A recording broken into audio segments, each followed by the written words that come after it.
Well, welcome everybody to our weekly live Q&A session. Now you guys are in for a treat tonight. So not only are we going to answer questions that were previously submitted by our users, we're going to take some time tonight and we're going to answer your most pressing questions. So go ahead and open up the Q&A box. You'll see it on the little toolbar. Click on that box, get it open. And if you already have a question you know you want us to answer, go ahead and type it in now, or you can type it in anytime during this whole session tonight. Now, if you're joining us for the very first time, first, let me just say we're glad that you're here. You know, each week, Chris and I get to answer our users' most pressing real estate questions, and we do it in this live format. And we'd love for you to join us each week, no matter if you have any questions or not. You know, it's all about the education and the learning, and we just simply want you to be part of it. Now, we also have some pretty cool news, something that Chris and I have been working on really for quite some time. So about a year ago, Chris and I were the executive producers on a documentary that is being released tomorrow. That's right, tomorrow on Fox Nation. And then on July the 4th, it's going to be released on Amazon. And this great organization is called the Folds of Honor. Now, many of you may have heard of it, but what they do is they provide educational scholarships to the spouses and the children of America's fallen and disabled service members. And we are so proud to be part of this great organization. Now, we're going to show you guys the trailer of this documentary at the end of this session. So I hope all of you are going to stick around and get a chance to watch this. It's going to be really fantastic. Now, on with us tonight is my business partner, Chris Goff. So Chris, welcome. How's everybody doing? So great to be here. And yes, just to add one more thing, especially guys, if you're country music fans, you're really going to enjoy this. So tomorrow on Fox Nation, it is a subscription-based service, but I actually think they're going to be showing this for free. Is John Rich. If you're in country music, you'll know who I'm talking about. So John Rich is having a barbecue tomorrow. It's going to start at 5 p.m. Eastern time. And he's got friends like Justin Moore, Lone Star, the Isaacs, Jake Owen, and Lee Bryce. And they're going to help kind of kickstart the promotion for this new documentary. And then the documentary will then be shown on Fox Nation and then be released on Amazon on July 4th. So we just put the trailer up as well on Facebook. So if you follow us on Facebook, you'll see the trailer there as well. And like Bo said, we're going to show it here at the end. So we'd love for y'all to see it. Now, next week, instead of our normal live Q&A session, we have a live interview with one of my students, Jim Shoemaker, and he's going to walk us through what it takes to flip a home that has drugs in it. Now, I know I've taken some heat this past week by a few followers on this subject, but I can assure you it's not what you think. Let me ask, what would you do if you found drugs in your next flip? Do you know the laws? Do you know how to remedy the situation? We're going to cover this and more. So if you haven't registered for the training, do it now by logging into REIPro, and you're going to be able to do this right after. And scroll to the bottom and go ahead and register for that. We'll also be sending out some emails to get registered as well. If you're not in REIPro, I can tell you the train's going to fill up quickly. I think we can hold 500 people, and I believe we have over 300 people already registered. So we'd love for you guys to join us next week, which is going to be our Flipping Crack House webinar training with Jim Shoemaker. So outside of that, Bo, we have 50% off all postcard printing inside of REIPro. So all of your direct mail, you can get 50% off that printing cost. So definitely take advantage of that. That'll be going through July 5th. Outside of that, I'm ready to rock and roll tonight. Well, let's rock and roll. We've got a lot to do tonight. All right, so the first question is from Michael. Michael wants to know how to best facilitate an assignment with a double closing. Yeah, big question. You know, the one thing that I do want to mention, so we're talking about, you know, how do you facilitate, make sure everything's going to happen properly, I think is the question.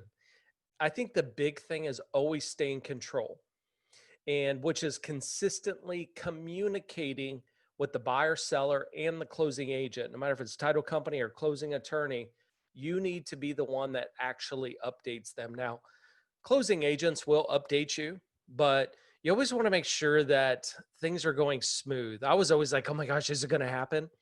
Okay, is the closing date still the same? I was always a little nervous because I was like, oh, I got to get to the end here because that's payday in a lot of cases. So I think the big thing is stay in communication and stay on top of it. It doesn't hurt to constantly follow up with the closing company on what's going on. All right, next question from Brad. Now, I have a seller that has a VA loan in place on his current property. He wants to use a VA loan again on his next home purchase. Now, owners can only have one VA loan in place at a time. Is there a way to work the seller finance or lease options with sellers that have a VA loan in place? Thanks. Yeah, though the VA requires that the loan be paid in full and the home disposed of before they will actually restore that entitlement, there is a one-time exception to this rule. But in this case, it's more of a military reassignment. So, but to answer your question, it's unlikely you're going to get the seller to finance it or do a lease option unless the seller is going to wait and use their VA benefits when your new buyer buys. A lot of times don't think that the seller just wants to go and use that VA. They may just want to rent and check out the area, and maybe they're only going to be there short term and so forth. So you definitely want to bring it up. Those other options, seller finance, lease option, be creative, but also explain to them, or even ask them, are you looking to purchase a home using your VA? So just be open with them. I think that's the best thing, but it is going to be very difficult if they have to use that to buy their next property. Okay, I think we now have a couple of questions here coming in from Susan. Susan says, will you increase the number of photos that we can add to each property in REIPro? Thanks. Well, Susan, I know, I don't really know that there is actually a limit on the number of pictures.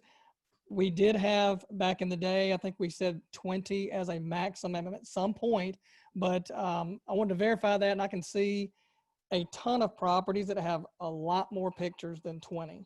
So maybe we still have some language saying you can upload up to 20 pictures. I'm going to take a look at that, but I am seeing a lot of people putting in more than 20. So I don't believe there's a limit on the number of pictures that you can put in at this time. Yeah, but why don't you show people what does that even mean? Oh, yeah, okay, so let's just go pull up a property. Here's one, looks like it already has a picture. So here's where you can upload pictures in REIPro. And right here, you can see all the little thumbnails, and there's only one here, obviously. And you have these little buttons down here of how to add pictures. So right here, it says upload images. If you click on that button, it's going to pop up and say, show me all, go to navigate to your folder wherever you stored the pictures, and then you can upload them. I think you can select multiple pictures at one time, whether it be 10, 15, 20 pictures, and then they'll show through here in a slideshow format. So, and then of course, there's things you can do with this a little bit later. There's some newer features coming in REIPro in the not too distant future, possibly dealing with some property flyers and things that, you put these pictures in here and then we'll be able to use those. So this is the picture section we're talking about. Okay, another question from Susan. Really, this is just wanted to note something that she came across. She was using the list made service. I see that you have a minimum of 8 properties in order to send out postcards afterwards. I had 5, so I went back and added more to the campaign. However, I had already used the list made service, so I was not able to use that feature for the additional properties that I added to the campaign. Just was wondering if this will remain the same, or do you plan on changing it in the future? Susan, that's actually a really great question. You should be able to run list made again and run only properties that have not been previously checked for, but I'm going to check on that for you to make sure that that can happen. So if that's an issue, then we're going to make sure we get that updated so that you should be able to run it again and just pick up the additional ones. But we'll make an announcement on the dashboard and let everybody know the status of when that is. And then actually another question from Susan. Susan's got some good questions tonight. Which contracts do I use for seller financing if there's nothing owed on the property? Also, correct me if I'm wrong, but the difference between using a land contract, and a seller financing is that using a land contract, the owner still owns the property until it's paid in full, and this differs from seller financing, correct? Please elaborate if you will. Thank you. Yeah. So number one, anytime I do a seller finance, let's just keep that simple. Always have an attorney draw it up.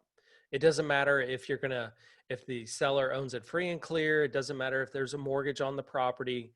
I want to have my attorney draw up the documents in a seller finance. So this part confused, we used to use what's called a land contract or agreement for deed years ago. And it's nothing more than a glorified, basically a lease option.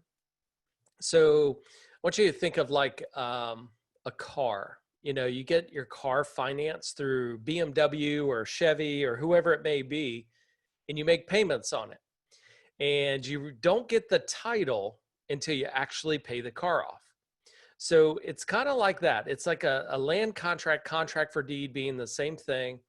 You are going to receive payments over time until it's paid in full. Okay, so they don't actually receive the deed in this type of transaction. So if you were a seller, you definitely wanted to use this strategy because you just didn't want to give away the deed. But if you're the buyer, you wanted the deed. Otherwise you don't own it. So the big difference between a lease option and a contract for deed is simple fact of how we structure the term. Where a lease option, you're going to have a sales price. You're going to use it based on the monthly rental rate. Generally, it's only a year. So it's a short term. You have what's called an option payment, where in a contract for deed, you're going to structure it like a seller finance. Here's the sales price. Here's the interest rate. And based on those two things, you're going to get a monthly payment. You usually set the term. You could have a balloon, and then you earn interest.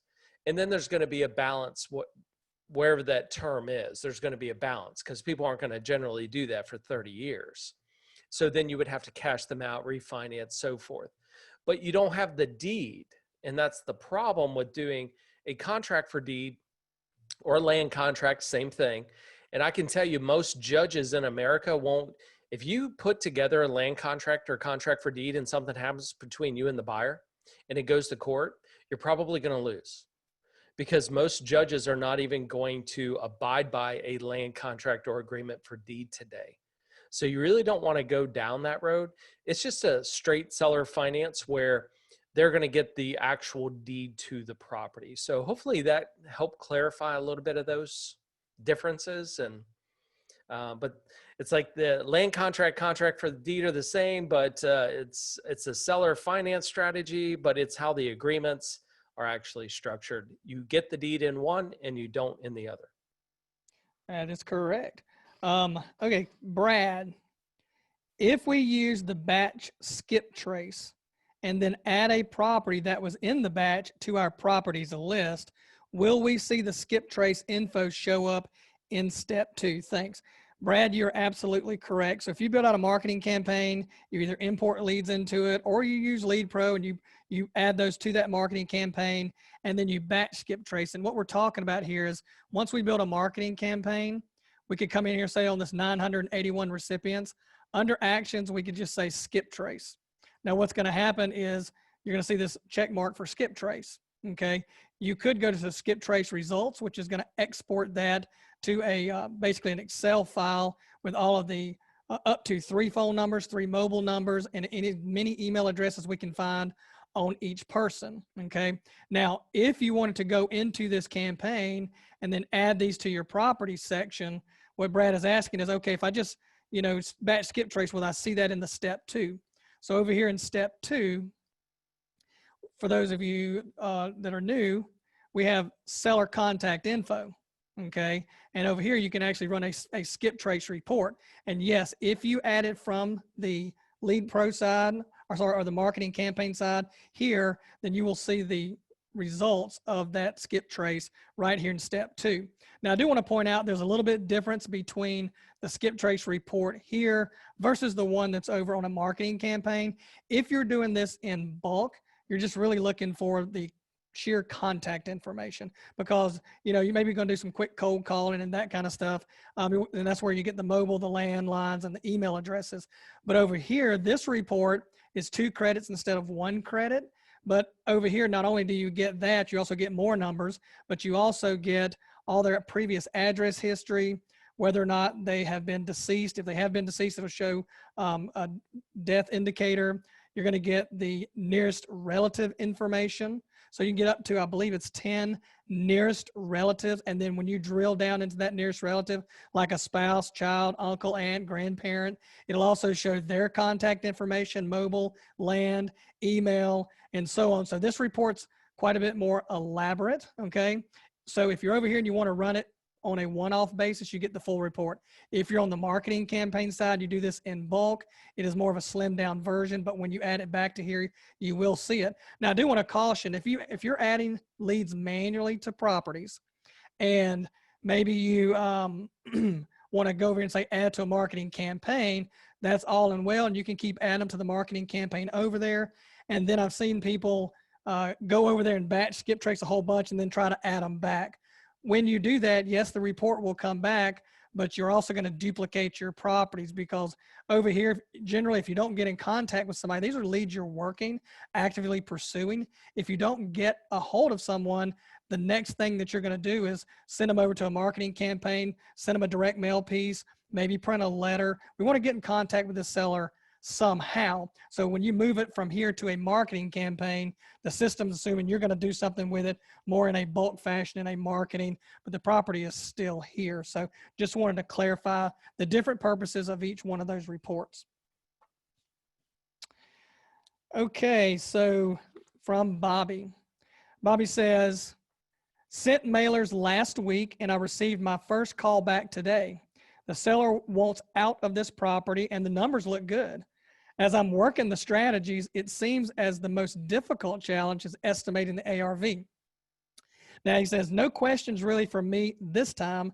I really just wanted to say thank you for giving me the tools necessary to break this deal down and help this owner while making pretty good returns. Well, Bobby, I'd say that's actually great. You know, I tell people all the time from a marketing perspective, you should always be sending out direct mail pieces like postcards.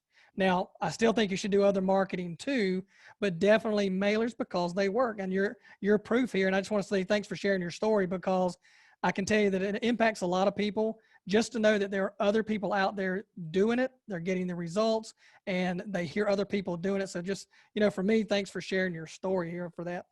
Yeah, absolutely. And just kind of add to that, Bo, direct mail is always about timing. You know, yesterday I wasn't in divorce, but today I am. You know, and that's how direct mail really works. And I think the more consistent you get at it, obviously the better. And like Bo said, there are other ways to do that, bulk skip tracing and so forth. So congratulations, Bobby. Now we just need to work this deal and see it through to the end. Absolutely. And you have all the tools, Bobby, by the way. Okay, so Alfred, when you're taking the affidavit to the county courthouse to be signed in front of the notary, do you need to also bring along the purchase agreement with you as proof of the agreement? Yeah, I always say no, because they really don't require it, even though I say it in the actual affidavit. But it doesn't hurt to bring a copy of the agreement in case they, say, hey, we need to file that too. I'm just going to tell you, most people down there probably aren't going to have a clue what you're doing. They're just going to say, oh, I need to notarize that. Oh, okay, fine, we'll do that. And now I need to file this into the, oh, okay, we can do that. And next thing you know, it gets filed. So not too many people actually understand what that is. But go ahead and bring it with you. Obviously, if they request it, you have to file. And those of you, this is step 6 of our executable steps. So after you put a house under contract, you want to protect yourself from the seller not going around your back and taking another offer from another investor. That's when we're going to go through number 6 here, this affidavit. That's what we're talking about. So bring it with you, but I'm not going to really bring it up. I'm just going to say, hey, I need to get this notarized and recorded. And usually that's all they request. So again, most people don't know a lot about it. But doesn't hurt to bring it with you. Here I was just talking about, I was on mute. Okay, so another question from Alfred. When you're doing a lease option, and in parentheses, he says a sandwich lease, is it best to put your name or your LLC's name on the agreement? Yeah, you should always put the LLC on any agreement. Now, if you're like me, I didn't even know what that was till after a year. So I did numerous deals without an LLC because I didn't know really what in the world I was doing. So if you are that person that, I don't have money to set up an LLC. That's why I'm trying to flip houses without money or credit right now. It's okay. Put it under your name. The IRS says, hey, if you do more than 15 per year, we're going to give you a little extra tax. If you never own the property to begin with, you really don't have any liability. So if you're wholesaling or lease options, you really have no liability because you don't actually own the property. You're controlling it in a way. So, but general rule of thumb, everything should always go in the LLC. But if you're just getting started and you're like, I don't have one, it's okay. Just use your name, make some money, and then go set one up. All right. You know what, Chris? We got a number of questions, looks like, coming in here from the live. And actually, guys, y'all, a lot of y'all are typing them in the chat window. I'm going to try to find them amongst the other chats. It would be real helpful if you added them to the Q&A session so I can go straight down. You want to take some live questions now, Chris? I'm ready. You ready? All right. Let's do it. Let's do it. All right. All right. So Larry says, hi, Chris. Can you please address the concern that leads obtained from your software could be overworked by competition since your software and other packages like it are so widely available and used now by countless investors with similar pre-screened criteria? Daggone, you got to start with that question? Really? Well, it was addressed to you, so I thought I'd just throw it at you. Oh, well, thanks, Bo. No, no, good question though, because I think when you look at real estate in general, the properties never change, right? So you can go pull properties from Zillow, the MLS, tax assessor. It never changes. And I think the question we really should be asking ourselves is, what are we doing with those leads? How are we marketing those leads? And I think that's where you have to be a little bit different. It's not about the lead itself, because anybody can pull up any address in the US, right? And you can get those properties. I think it's, what are we doing with it? How are we marketing it? Are we using the proper direct mail? Are we doing bulk skip tracing? When we start utilizing the marketing to market our company, our service to that particular property, that's what makes you different, not the property itself. You could go to other competitors' sites just as much as you can go to the tax assessor to pull property information. But it's what you do with that I feel is more important. Well, also, just as a side note, I've been asked that question more in a live event as well. But here's the thing, you and I have been known to fix and flip some houses, right? And just because we're fixing and flipping today, we may have 3 projects going on. And even though we're using this software, pulling these leads, and we're fixing flip, and then we have other friends that are fixing flips, we're not always working the same strategy all the time on all these leads. And there's a lot of leads out there.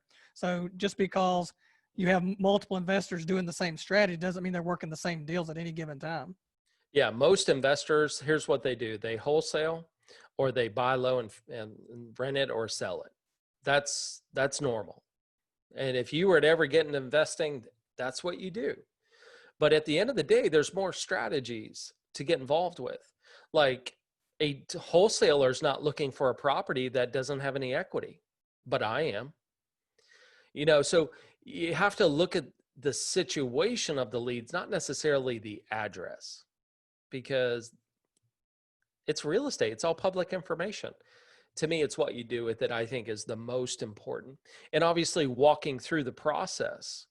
And I think that's, we started this whole concept with putting these 10 executable steps because I realized after teaching tens of thousands of people, they didn't have a clue what in the world they were doing.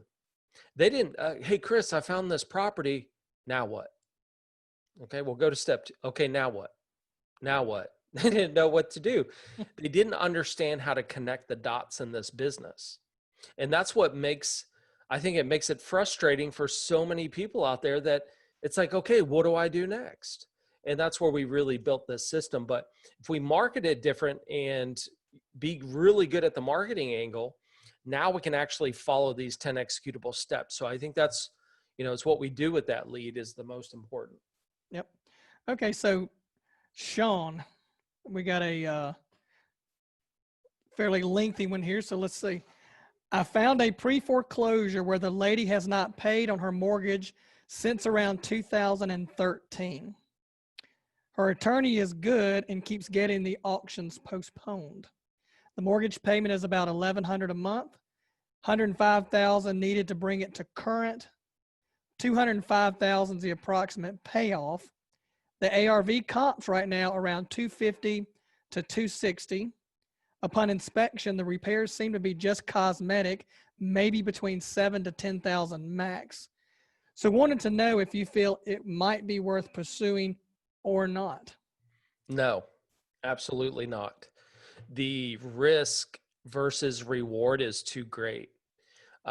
If you've got to come up with, even if you just did the back payment amount of 105,000, there's still too much risk in that. Plus the cost of repairs, because 710 might be 15, right?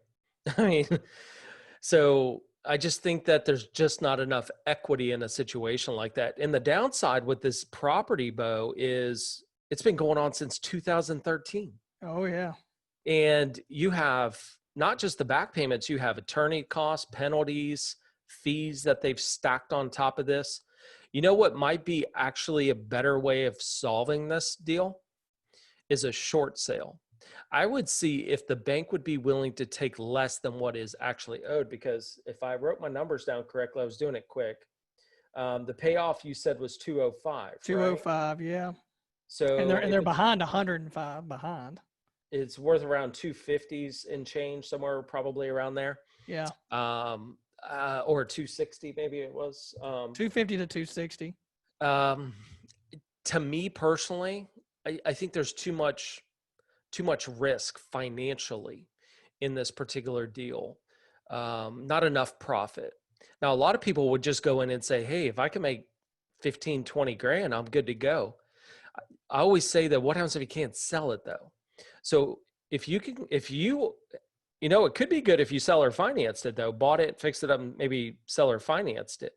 And maybe from a long-term point of view, it would be actually a very good, because if I were to just guess, if we seller finance this property out, now the downside is we got to come up with all this cash.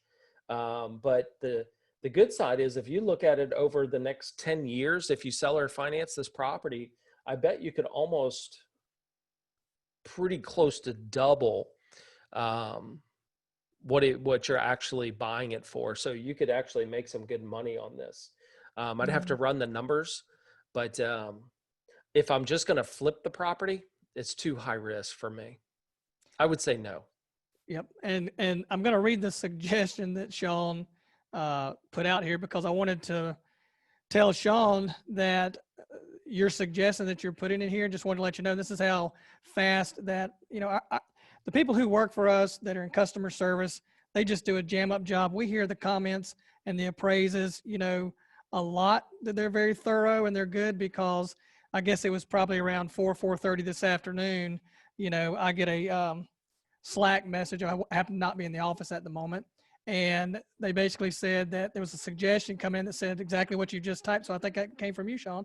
How about doing a weekly webinar where people can pre-submit actual deals they're working on, and you guys walk through evaluating the deal, if it's a good deal or not? That was a suggestion that came in. Main reason I wanted to say that, Sean, is because you also sent in a ticket, and man, it didn't take but a second to get to us. But Bo, you're from the South when you say jam up job.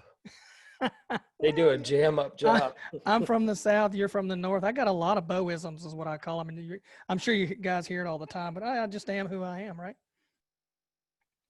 Okay. All right, next. Next one, Mike. No, but before you say that, Bo, absolutely.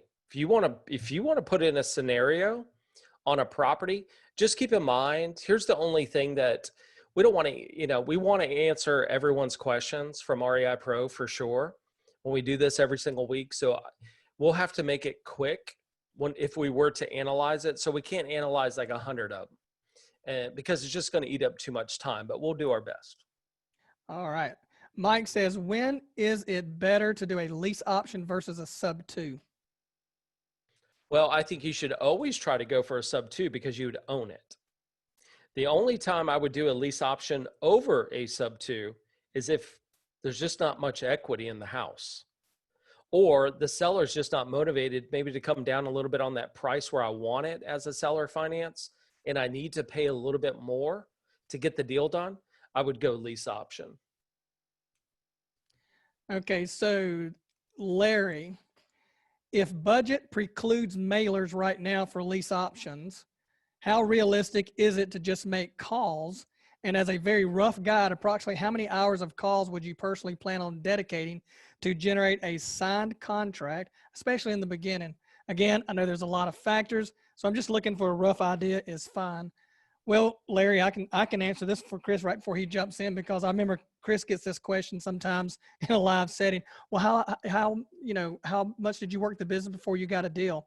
And he'd say, well, I'd get out in the car and I'd drive every single day until I found a deal, because until I got a house, I didn't have a deal and I wasn't making any money. So I would say, if you're going to sit there and call, I would spend as much time as I could calling until I get a deal. That's the whole point. What do you think, Chris?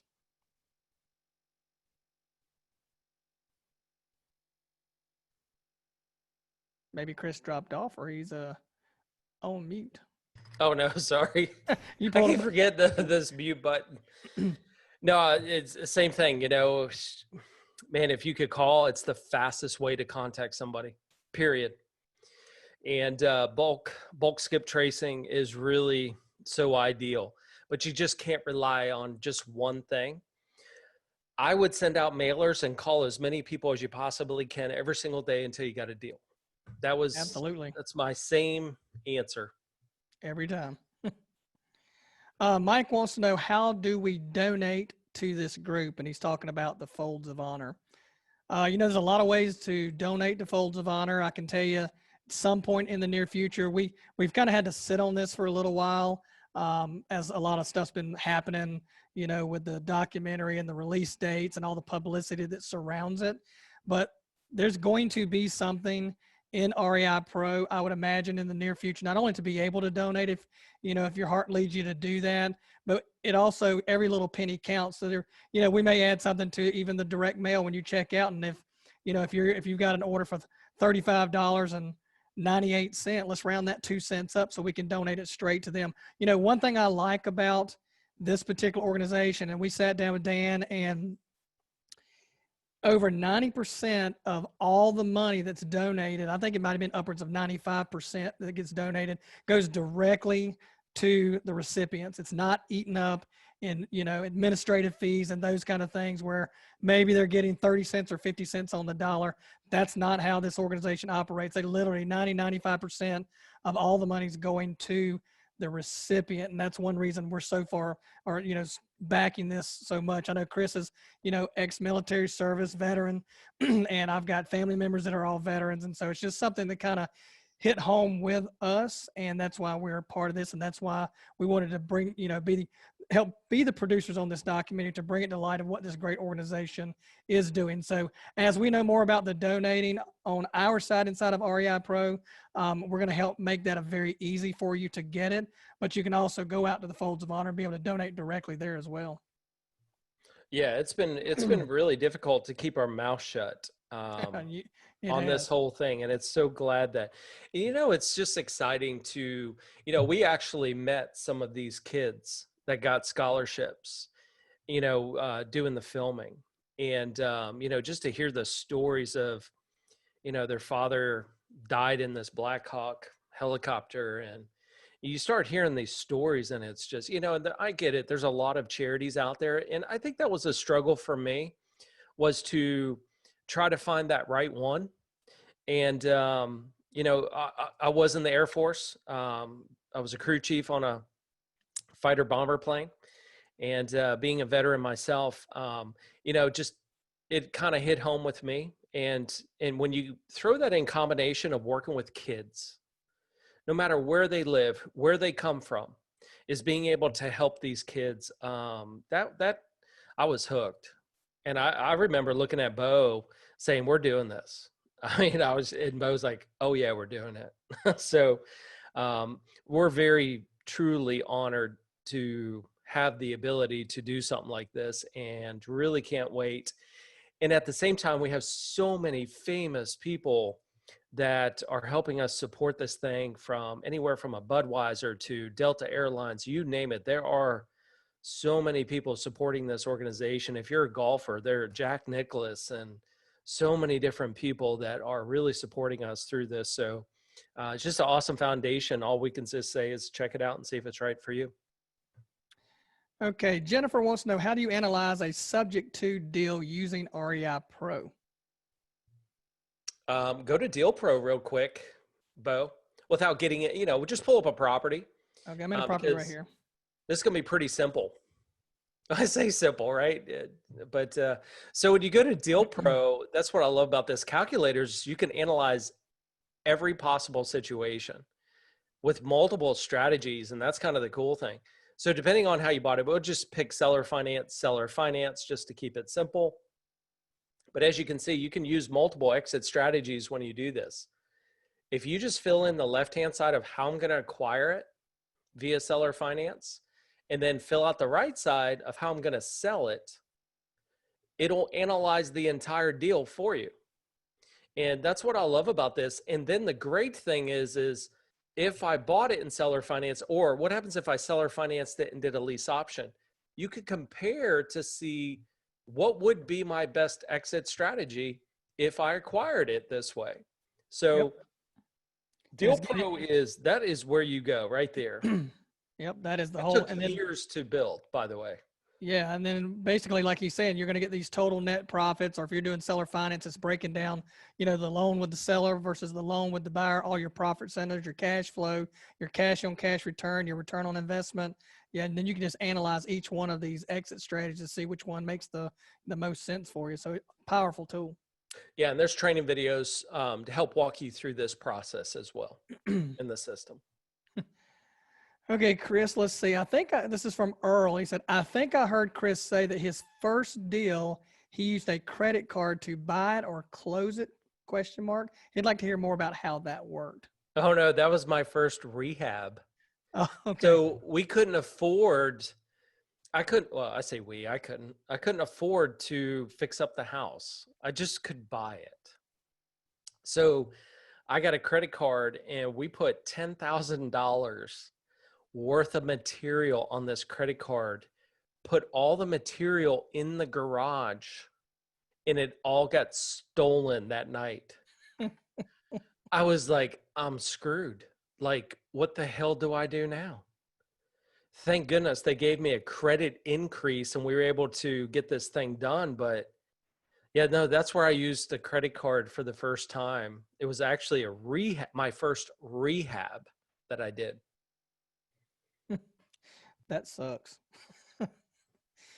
Oh, let's see. I'm not sure who this is from, but it says, I know that using Zapier, they offer expansion options. It would be awesome, though, to have websites built in to market for motivated sellers, cash buyers, lease option buyers. Will you be adding this feature? From a complete blown out corporate branded website, right now we've just chosen to leave that to the experts like carrot.com. Great guys, great company over there. Now we do have some things maybe cooking in the background that could help with some of what you're asking for. Can't go into too much detail on it, but there may be something here in the near future that we are working on behind the scenes that could help with some of these, not necessarily websites, but lead generation, I should say. It's actually a really cool idea because, like you said, Somebody we're to not take going to go out and try to compete with people. But the great thing about a company like us is we can adapt pretty quickly, but we want to do it different. And we have come up with a way to how do I want to say it without saying it? Oh, you probably can't. Yeah, I know. Maybe if I say it this way, remarket the lead automatically, which nobody will probably know what I'm talking about. So it's probably okay that I said that. There's a new way that we want to really approach this whole, you call it a website, we call it something different when it comes out. And unfortunately, it takes time to really think through the process, but it's going to be so simple, so super simple for everybody. And I think that's part of the battle, is keeping it simple for everyone. And at the end of the day, you just need it to work. You want it Mhm. right, you want it to work, but you have to be different, because it's a big space to compete with for us. So we've got a few ideas up our sleeve that we're working on. Okay, I think this is a great question, especially for people that are getting that are new to the business. Name is Tino, I believe, Tino. Hopefully, I didn't mispronounce that. It says, "I'm new to wholesaling. I'm still looking for cash buyers list. But once I have my list of buyers, do I show them the property first before locking it down under the contract, or do I lock down the contract first and then show my list of buyers the property?" Well, congratulations on getting started, number one, because a lot of people talk about it and never actually start. So let's just start there. So what you want to do, number one, get the house under contract. That is by far the most important thing, because you will find some investors will just go around your back and work with the seller, and then you have no deal. So get it under contract, which is going to give you that equitable interest in the property to assign or sell that particular contract for a fee. Now, what I do with investors when I'm wholesaling, hey, I've got this property at this address, drive by, take a look. If you're interested, call me back. Hey, I've got this property at this address, drive by, take a look, see if you're interested, call me back. I don't want to show up every single time to show the property. So I just tell my investors, hey, take a drive by. If you're interested, I'll schedule a time to come show you. But you have to have it under contract first, by far.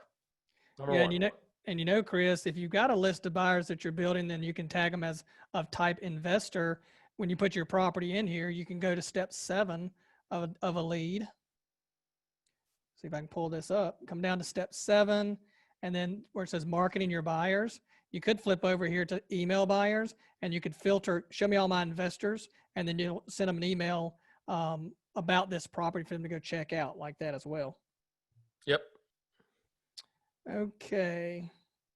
Coming from Joel, what's the magic number of postcards to generate leads, and do you know which are the most successful?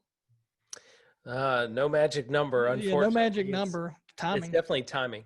But I will be happy to show you a couple of my favorites. And I say favorites because they work. It's not necessarily my favorite color. It's not necessarily my favorite design, but I can tell you, with so many people that I've taught and users that have sent in information, hey, found this property. Hey, what postcard did you use? Just, all right. So let's go to general, Bo. Okay. Number 3. All right. So if you're just doing wholesaling, don't use this card. Okay. So, but if you are working multiple strategies, that card right there, I can tell you almost all of my students got a deal from that. Number 3 right there. And another one of my favorite cards, if you scroll down one more line, is that absentee owner number 1 with the lady and the child. And I couldn't tell you how many times that a user or a student has gotten calls on that one postcard.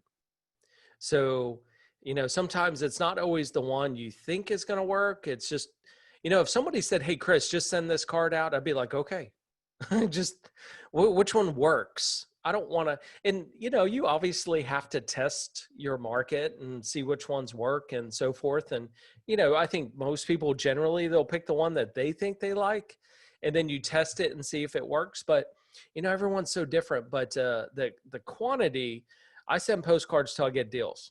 I call people till I get deals. I mean, it's, That's simple.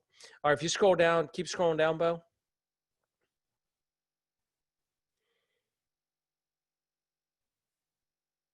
A lot of postcards for almost every situation. Yeah, keep going. You're almost there. All right, stop there. Pre-foreclosures. All right, so pre-foreclosure number 3 with the Jenga blocks. That one right there, every single pre-foreclosure deal, I know either myself or a student, it's that card. Pre-foreclosure number 2 is probably right there with it, but if you live in the state of Washington, you cannot use that card. We probably should have a disclosure for the people in Washington on that. They are not allowing, and definitely check with your state because it could be carrying over. You cannot use the word stop foreclosure. Those terms side by side, you can't use in the state of Washington. So definitely want to be careful on that one. But the Jenga block one, by far, those 3 cards right there, I would say are going to be my top 3. A lot of people use that one, Bo. If you scroll up, the older gentleman right here, short sale. A lot of people actually use this particular card as well. You know, I think when you put a human being on a card or a face or anything like that, it just makes it more personal, I think, for a lot of people. But you got to test it. Yep. Okay. Coming from T. When I get a seller to agree to a seller finance offer, how do I assign it or do I keep it? That's totally up to you. You could assign the seller finance agreement actually, or you just buy it. I think it's, what do you need? So does T need cash today very quickly without worrying about a property and having it deeded over and the cost associated with that? I would wholesale it or assign it. If you want to buy the property, get the deed and do something with it and probably make more money with it, I would take the deal yourself. So I think it's really, you know, a lot of these exit strategies are really based on your personal, what do you need out of the deal? Yeah, exactly. And then T just gave a follow-up to that. It was just a comment, just says love REIPro. Well, we appreciate that, T. We're working hard to bring these tools to you. Yes, appreciate it. Okay, let's see. Krista, does the property section keep adding up one by one? Can we delete them as we create a marketing campaign so we have a nice organized group of leads? Yes, Krista, you can delete, you can archive. You know, in general, let me just say that what we use properties for, what we train people to use properties for, is more of active leads you're working. These are ones that maybe, let's say you did a marketing campaign, you sent out some postcards, you get a call back and they're interested in potentially working this deal. Now you're going to move that over into properties. Or maybe you're doing a drive-by, you're doing driving for dollars that day. You pull up 10 leads, you come back, you hit them in quick lookup. Yep, they look vacant. Now I'm going to add it to the property and do a little due diligence on it. They do stack up one by one. Generally, it's the newest ones at the top. Now you can come over here and use these different filters, these sorts. You can sort these results, and it shows by default 1 through 25. Like I've got 304 in here. But you can come in here and show up to 100 per page, and then you can just paginate next page, and so on. Or you can come over here and you can search for a specific property.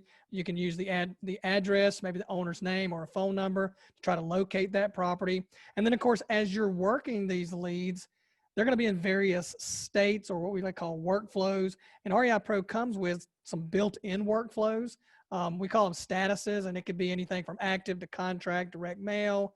But then you can also customize this list, and you have your own workflow of how you work a lead step by step. And then, of course, we encourage you to do this. That way you can filter all these. You may look at it first and go, hey, this is really good. I need somebody to call. Maybe you have an assistant that makes all the phone calls to pre-qualify these sellers.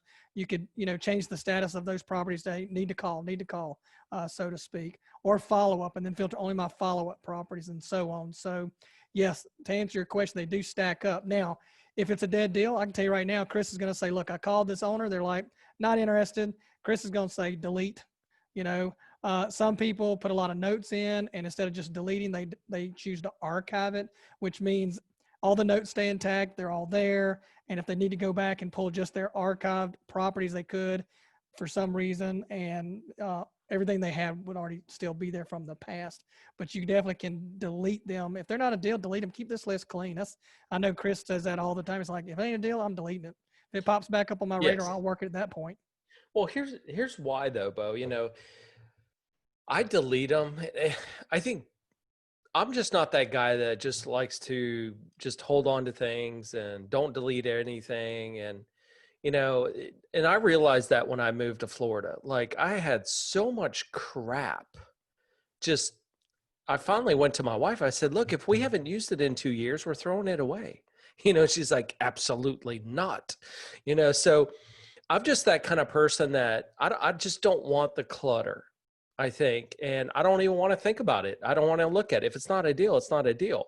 Now, some properties I'll move to a follow-up because I know people's circumstance will change in time.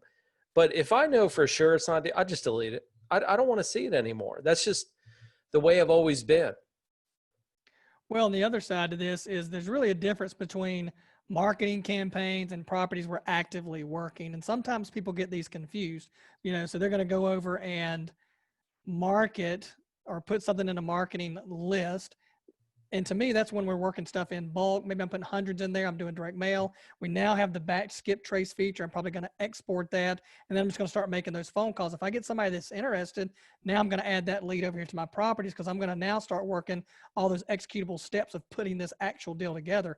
But until I talk to a homeowner and find out their level of motivation, it's not really a deal yet. So I don't like to muddy up my properties, my actively working properties, until I know this is a potential deal that we're going to be working, step. Okay, next question from Kat. My husband is looking to purchase a small commercial property, so I referred him to a commercial realtor. Since I'm new to this, can this software help us so that I can benefit as a wholesaler? Well, we have all commercial and residential properties, a little over 155 million in here.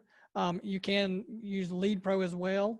And if you're using REIPro looking for vacant absentee owners or any situation like this, there's a filter for looking at specifically just commercial. Or if you know the address, of course, you can do a quick lookup and pull up all the details on the commercial building as well. So definitely, yeah, the software has all that in there.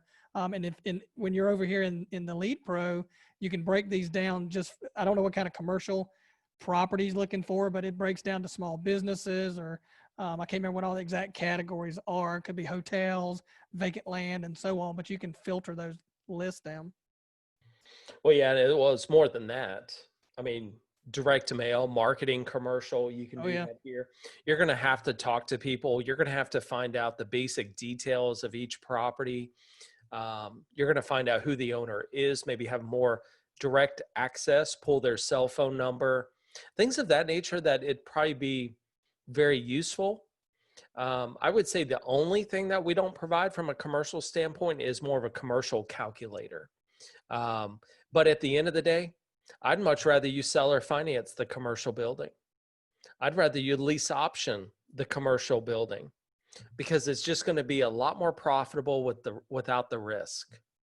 That's to me, if you can do that, any kind of creative financing on any commercial, that's a home run. So you'll be able to utilize those offer formulas in the system as well.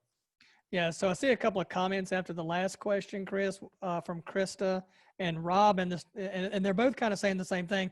I feel like if you delete these properties, you won't know what was said, and you won't even know if they come back. Was it a potential deal? You may not remember this. That's why we have the archive feature. Okay, so if it's another deal, you can search the archives, and pull that back up.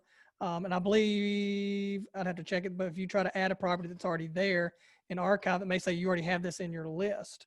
Okay. But if you delete it, of course, it wouldn't be in your list. So, yeah. To me, I delete properties that is an absolute no. So I'm not going to go back to that property.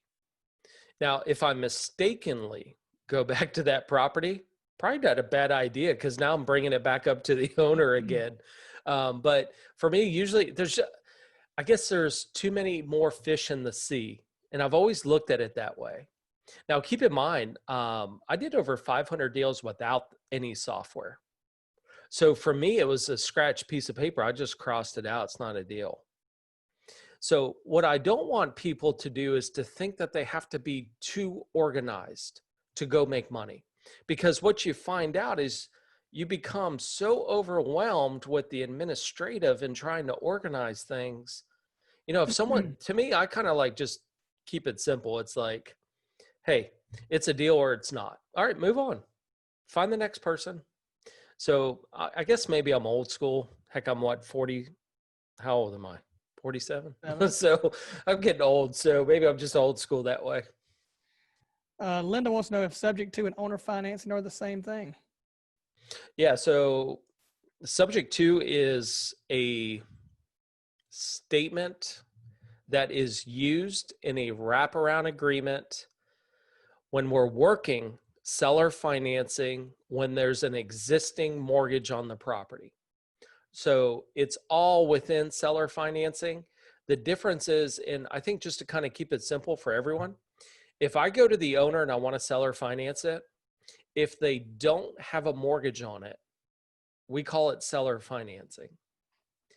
If the seller has a mortgage on it, it's seller financing with a wraparound mortgage that happens to have a sub 2 clause in it. So I think a lot of people think sub 2 is like a strategy when it's nothing more than a sentence subject to existing financing, which is only used in a wraparound agreement where the seller has an existing mortgage on the property. But at the end of the day, yes, it is seller financing.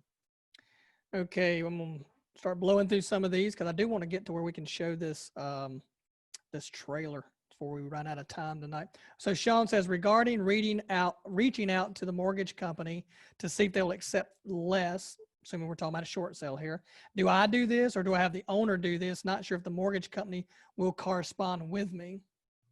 No, what you need to do first, don't talk to the mortgage company first. You need to put it under contract with the owner at a set agreed price. Then what we're going to do is go and try to get that approved for a short sale with the bank. Now you can get a letter of authorization from the owner to speak to the bank on their behalf. But at the end of the day, it's going to require a short sale packet that the bank will supply. But you need to get it under contract. You can't go to the bank and say, hey, I was just wondering, would you guys actually accept less than what's owed? They won't even talk to you. You need to get it under contract with the owner first. That's the first step. No matter if it's less than the mortgage amount or what's owed on the property, get it less, because a short sale on the seller's credit report is going to damage the credit for up to 2 years. A foreclosure will be 7 to 10. So it's already a better scenario if you can't do the pre-foreclosure seller finance route. And I'm assuming we're going back to this, maybe this property, Bo. Yeah, this pre-foreclosure. Yeah, from 2013. So get it under contract first. So like I would go and I'd put this house under contract for like 150 grand or something. I'm just throwing out a number here. And then I want to see if we can get that approved, get a short sale packet from the bank. If they approve that, now you got to go buy it. So just keep that in mind. David says, in your opinion, what's the best method or methods to look for the tenant buyer once you get a lease option deal under contract? Also, once they call, how do you handle all the calls? 2 places. Number 1, Zillow. And number 2, a yard sign with a flyer box. That's always good. Yep. I love the flyer box, by the way. You could do Craigslist, stuff like that. Yeah, I've done Craigslist, yard signs. I've also done pay-per-click advertising. I've had all 3 of them work. Yeah, so here's how you handle the volume of calls. Especially if you've got a volume of calls, that's a good sign. So what we want to do is if you could do an open house, schedule the open house Saturday at 3 o'clock. Every time I'm going to show it at Saturday at 3 o'clock. Well, I want to see it now. Nope, Saturday at 3 o'clock. Saturday at 3 o'clock. Saturday at 3 o'clock. What happens at Saturday at 3 o'clock? Yeah, everybody shows up. And if not everybody, a good portion of them, right? The other way to handle that is go back to what I said about the investor. Hey, why don't you drive by the property, see if you like it, and I'd love to schedule a time with you. Just I think a lot of people, they find stuff online. If you can find something online and not get off the couch, you'll do it, right? Because we just become lazy that way. And a lot of times the buyer will go out to the property and go, oh, no, no, no, no. And then they're wasting your time.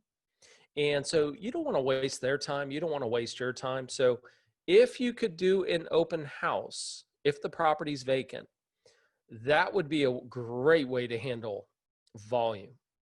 If not, then you're going to have to schedule that with the owner if the owner's still in the property, and just do like a 4 to 6 or something and let the owner know that and coordinate that with them, and then have everybody show up at that time. So I think at the end of the day, you just want everybody to try to come in at the same time. Competition, pressure. Yes. All right. Can we have deals? Oh, well, hey, Hank, I guess we have a dog here, huh? Owner, can we have deals with negative equity?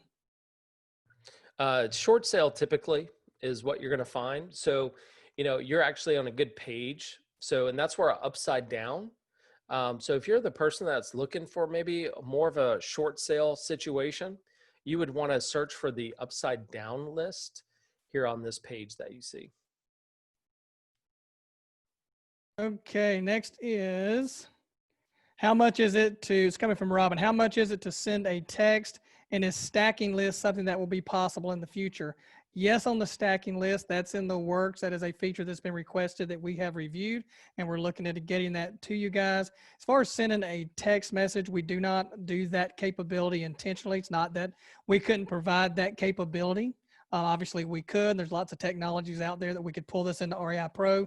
Our biggest concern is that it's the Telephone Consumer Protection Act, and it would be illegal just to send random text messages to people's cell phones without their specific permission. So that's why we don't provide that inside of REIPro. Oh, and they're hammering down on this too, by the way.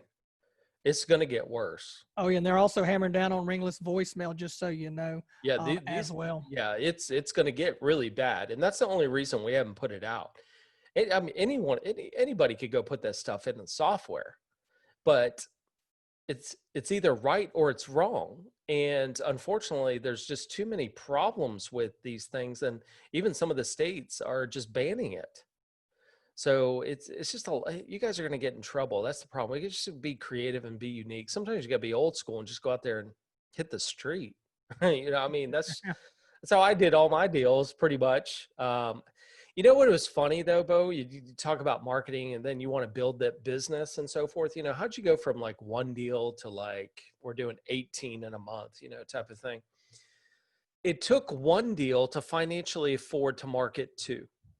And then 2 deals to financially afford to market 10. And what we did is I hit the streets. I started calling. I did basic letters, print them off my own printer. And I started to do one deal here, one deal there. Next thing you know, it kind of snowballed. We took that money and then we started building on, now we'd send more. And then we put yard signs out, very old school way. But eventually what we did is we got a billboard, and then we got radio ads. So now we got billboard and radio ads, and now it's just compounded. So what we did is just kind of built the business versus, a lot of people are like, I always hear people, they want to scale their business. They haven't even done one deal. Like, there's nothing to scale. We just need to go get the deal done. Let's focus all of our attention and hard work. Just get one done. And then that one is going to teach us so much to do too. And then you're going to put a little bit more into marketing. You're going to improve your marketing. You're going to add to your marketing, and that's going to help bring in a few more deals. And then you're going to continue that process until you finally look at your boss and you say, I'm done. This is what I'm doing full time. So I think it's a process. I don't want to tell people or mislead people to think that there's this magic thing, and if you just do this, it works. I think you got to put in hard work. You have to start with 1. Don't try to get to number 10 without doing 1. So exactly. There's my 2 cents for the 4th of July weekend, by the way. Yeah. I'm going to skip a couple here and come back to it because there's a couple that I can answer real quickly. So we can get to this trailer here. Essie wants to know, do you list leads in the Maryland area? The answer is yes. You just type in zip code, county, or state, whatever, right here for Maryland. What Anywhere about in the U.S.? Yeah, anywhere in the U.S. What about expired listings? Do you have a way to find them? We do not have expired listings inside of REIPro. No, what you do though is part of your power team would be a realtor, and it's so easy for a realtor to put you on an auto email for expired listings. And then obviously you could take those listings, import them into REIPro. You could then market them as well. So get with a local realtor. The people that have expired listings are the realtors, right? So you have to get permission through the MLS and go through all that. I'm just going to tell you right now, I have not had much luck with expired listings. And I'm telling you that over 21 years now. So expired listings is not like the main way that I would go looking for deals. It doesn't mean it's not a deal though, right? So every house is a potential deal. But I just know from experience that it's not one of my top ways to do it. And that's, again, why we're not really pursuing getting that listing in there. It's way too expensive to not have any good results from. Yep. All right. Krista saying, how can we add from marketing back to properties, and can you maybe even pick just one of the houses and move it back to properties? So that you wanted me to show how to do that. If you go to marketing and pull up let's pull up anyone, obviously this 23 here. If you just click on this link, you'll see these properties. Now you could over here, you can view or edit, but you can select one or more. Once you select one, select all. If you just want to find a specific one, you can filter here, but any of them that are checked, these are bulk actions. And here's where you would say add to properties. And of course, if it's skip trace, when you add to properties, that's when the results would go back. Get back to my questions. Okay, let's see. Alice, and I think this is kind of a semi-deal analysis, but I don't think it's long. 139,000, 3-bedroom, 1-bath, built in 1970, needs updating. Actually, it's in great condition, has a current renter at $1,100 a month. The seller wants me to make him an offer. He is open to lease option and owner financing. What's the best offer I should present to the seller? I'm new to the business and I'm still looking for my first deal. Thanks for any advice you can give me. Well, I think just the simple fact that the owner is open to it opens the entire door for you. Number one, you need to run the comps. So once you add the property to REIPro, go ahead and run the comps on it and find out what is it really worth, number one. I'm not sure if that was 139 was what they were wanting for the property or actually what it's worth. But either way, you'd want to make sure that the comps do come out at that. If the property is in great condition, the first concern that I have with this particular lead is that it's currently rented. Did I hear that right?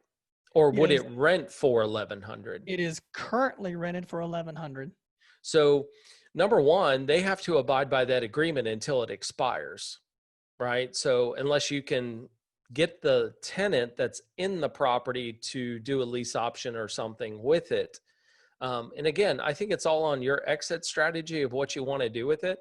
But let me give you one thing to keep in mind. If I did a lease option on this property, as an example, I have to abide by that lease that's currently in place.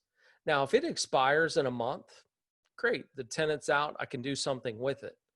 Or you could say, hey, Chris, I want to lease option this property and I'll just keep taking the rental payments. Well, my first question would be, well, if the owner's getting $1,100 a month, you're going to have to pay them $900 a month to even get any cash flow in the property. Is the owner willing to do that? Don't know until we make the offer or talk to the owner.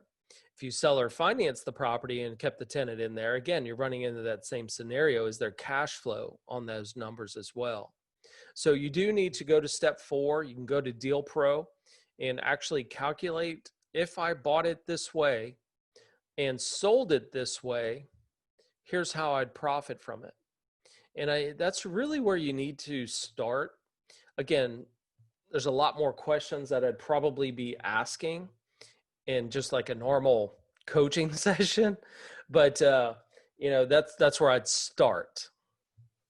Okay. We Couple got more? 4 more questions here. Might get to, well, now it just said 5 all of a sudden, but let's see.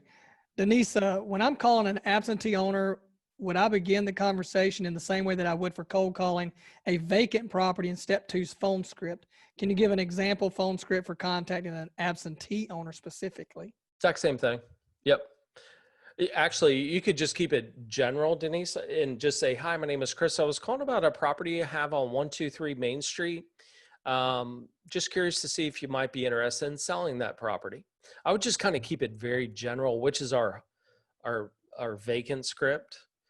Even though it's absentee owner, that's the vacant script, even if it's not vacant. So I remember calling this owner. I was like, "Yeah, I was calling about this house. It appeared to be vacant."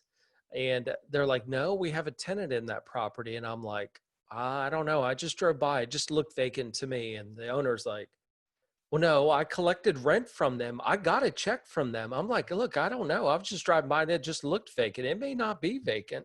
It just looked vacant." And they're all freaking out like, "Well, heck, did they leave? Is my house vacant?" And it just kind of created that whole pain of, why you probably should sell the property to me and stop being a landlord. That's what I was thinking. But David wants to know in REIPro, what's the best way to look up leads for subject to and lease option deals? you can't. There's no way to know of a situation, but I can tell you what lead source I would use for that, and that would be absentee owners, because somebody owns the house here, but they don't live here. So they would be more, and if they're renting the property, maybe they like cash flow. Hey, these 2 strategies would be ideal for that. So, but again, a vacant property could do it. A trust property could do that. So there are a few different lead sources here, but there's no way to identify would they be open to something until you actually talk to them. Chris is saying, if I save a house from a foreclosure and there's a tenant in there, do they have to move once I buy the house? I'm saying that one just for you, Chris. Well, the downside is that you're going to have to abide by the agreement that's in place, and any judge would probably support the tenant in this case. No. She basically, she saved a house from foreclosure. So I'm reading this to be, she actually saved the homeowner that was going through foreclosure. Maybe she stopped the foreclosure, but they're still in the property. So you have to get them to Oh, move? you That's mean that's the way I'm owner taking is still that. on the property? Oh, I thought you said tenant. Well, she said tenant, but I think she said yes. So I think she's referring to the fact that the owner is still in the property. She's saved them. No, now she's saying no, it's rented. Yeah. So Maybe it's an absentee owner situation with a tenant in place. well, But I'll answer both. How's that? Okay. So a tenant situation, you're going to have to abide by that agreement, because I guarantee you the judge is going to support. So that tenant's going to have to start making payments to you. And of course, hopefully that lease agreement is going to expire soon. It's month to month, she said. Now, here's a way to help. Well, and then let's go to the owner. Then I'm going to give you the exact same resolution for both scenarios. So my very first pre-foreclosure deal, the lady was crying. The owner was crying. I was sitting on the couch and I'm going in foreclosure. Can you please help? And I helped her and I made up the back payments. And guess what? She didn't get out. This is my very first pre-foreclosure deal, right? So I'm like, oh my gosh, I don't even know what to do, because YouTube wasn't even created. So it's not like you could just go Google the answer or something crazy like that. So I'm like, okay, this goes on for 6 months. We finally go to court, and we're at court, and the judge is like, "Ma'am, you deeded your property over to Mr. Goff's company. You need to get out." She's like, "Judge, I called the bank and they said I own the house." And the judge went back and said, "Ma'am, you deeded your property over to Mr. Goff. He made up the back payments to bring your loan current. Get out." And literally I felt like so bad, but just like, here this lady just needed my help. And then she took advantage of the situation. And I learned a very valuable lesson, which here's the answer to your question, is try to pay them to leave. You would be surprised. Money, hey, if I pay you a couple $1,000s, can you leave? I mean, it's, in pre-foreclosures, we call it moving money. So in pre-foreclosures, I would offer almost in most cases move-in money, because a lot of people, if you can't afford the mortgage payment, you can't afford to move out of the house.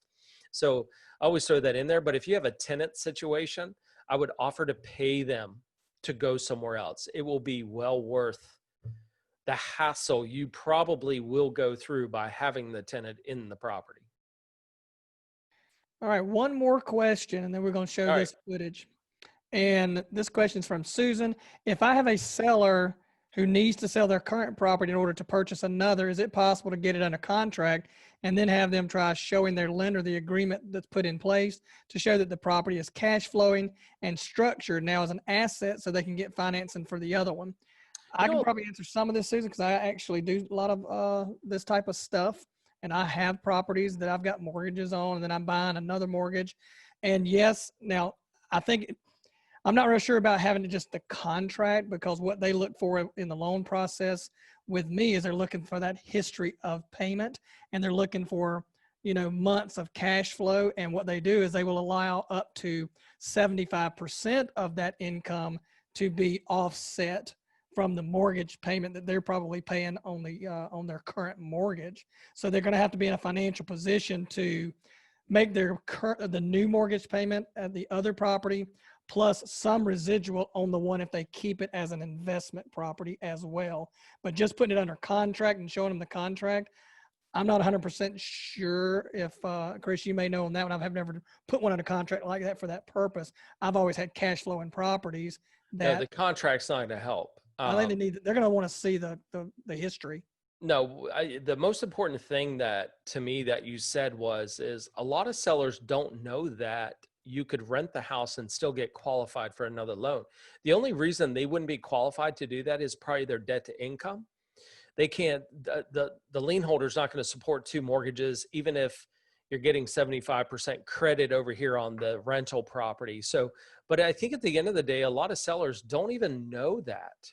I think the assumption is I have to sell in order to qualify. Now, I would ask the owner, now, did a mortgage broker tell you that? Because, they will, if you rent this property out and you have guaranteed income, coming in each month, they will take a portion of that. I think if you just bring that conversation into light, you're going to find a lot of times sellers just don't know that. Mm. All right, we good to go? Well, let's see, 9/17. I'm going to ask this last one for Krista. If a house is foreclosed on August the 8th, what is the latest date that we could buy a house and stop the foreclosure?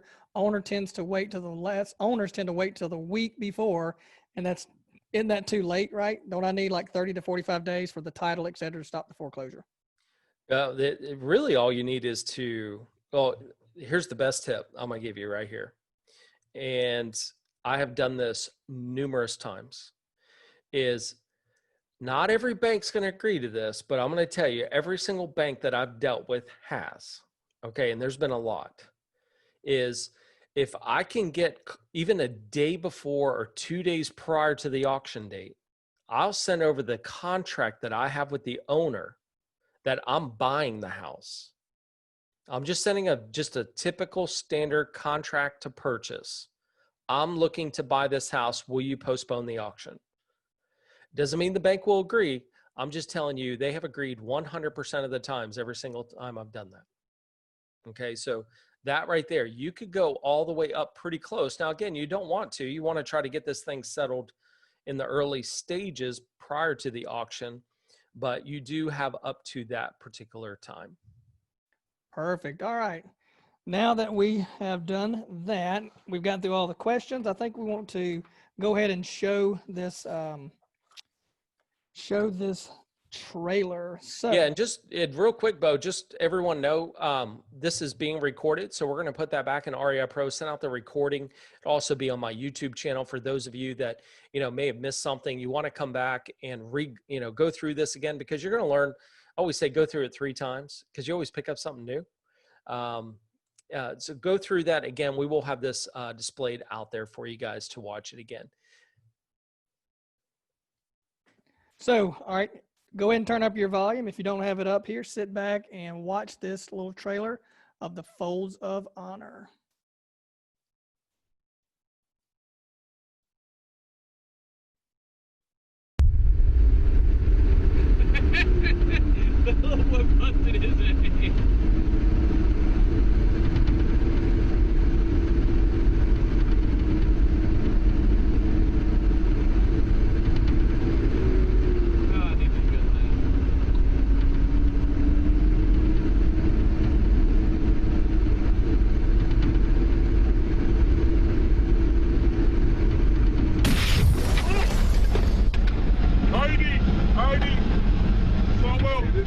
My husband, Jonathan Bryant McCain, for those of us who really knew him, he went by Bryant. He was a true American patriot. Sean loved the outdoors. People just knew him as this kind, happy, easygoing guy. We tried to make the most of the time we had as a family, knowing he was going to be gone a lot. January 31st began like every other day in my family in our house. My dad gave us all his quick little kisses goodbye as he left. And my mom got a call later that afternoon. There had been an accident. My mom had yelled, "Ashlyn, stop," because she had looked out the window. But at that point, I had already opened the door to see the two officers standing there, and I knew what that meant. We have had, just in Iraq and Afghanistan, over 1.5 million dependents, so spouses and children who've had somebody killed or disabled. 9 out of 10 get no federal education assistance. And could our government do more? You know, sure. But I honestly, I look at this as an opportunity for America to come together. It's not a red issue or a blue issue, it's red, white, and blue. If you could do anything for that fallen man or woman, the one thing they would probably ask you to do is look after my family if something happens to me. That's what Folds of Honor is doing. They don't let them fall through the cracks. I started Folds of Honor above our garage in Broken Arrow, Oklahoma. Our mission is to provide scholarships to spouses and children who've had someone killed or disabled defending our freedoms. We awarded almost $16 million in scholarships, and we have millions in unfunded requests from families. That's why it's so important that we keep being the voice. As a mom of young children, I was not thinking about college. I had to get these kids through elementary school and high school without their dad. I needed help now, not 18 years from now. Folds of Honor meets a big need.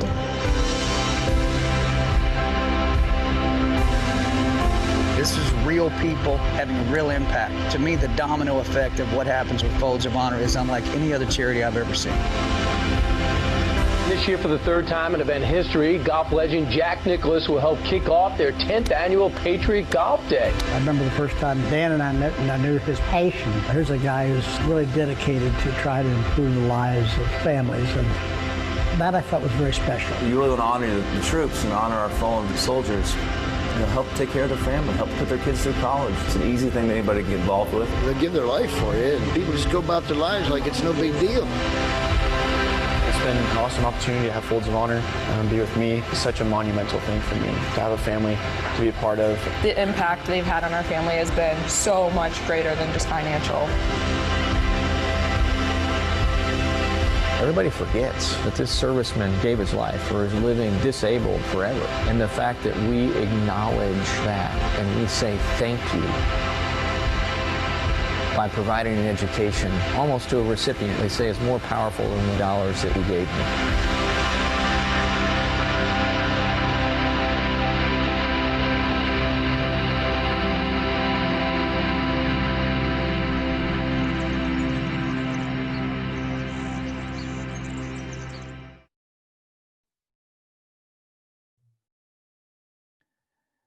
Well, thank you guys for hanging in there with us. I know it looked like almost every one of you stayed, and it's a very touching trailer. You should really see the documentary. I believe that again is coming out tomorrow, Fox Nation. It's also coming out on Amazon the next day, and that is something you definitely want to watch the story behind this. And if you want to get behind a great organization, I'd say that is definitely one worth getting behind. Yeah, so John Rich and Dan Rooney that you saw, F-16 fighter pilot that started this whole thing, they're going to be on Fox News in the morning. I believe it's 7:30 in the morning to start promoting it. John Rich is going to be having this huge barbecue party with all these really cool country music artists. If you don't like country, watch it anyways. But it'll be live on Fox Nation. And then the release of the documentary will be there right after that, 7 or 8 o'clock, I'm guessing, Eastern Standard Time. And then again, Amazon the very next day. You guys have a wonderful, safe weekend. And thank you guys so much for joining us and being a part of this. And I think that's what makes it great, is us coming together to learn and network and get these answers to this business, because it's such a needed industry. We need people like you to get out there and help other people that are in these desperate situations and financial stress, and usually a house is someone's biggest burden. And for you to be armed with the knowledge to get out there and help them is just, it just makes you feel good about what you do. So thank you guys so much. And we look forward to seeing you guys next week. Again, it's going to be Tuesday. We're going to be talking about flipping a crack house and the things you need to look for, because you never know when you buy a house. And I think you might be shocked on this particular property that we're going to be talking about. So anyways, everyone take care, and we will see you guys next week. Take care.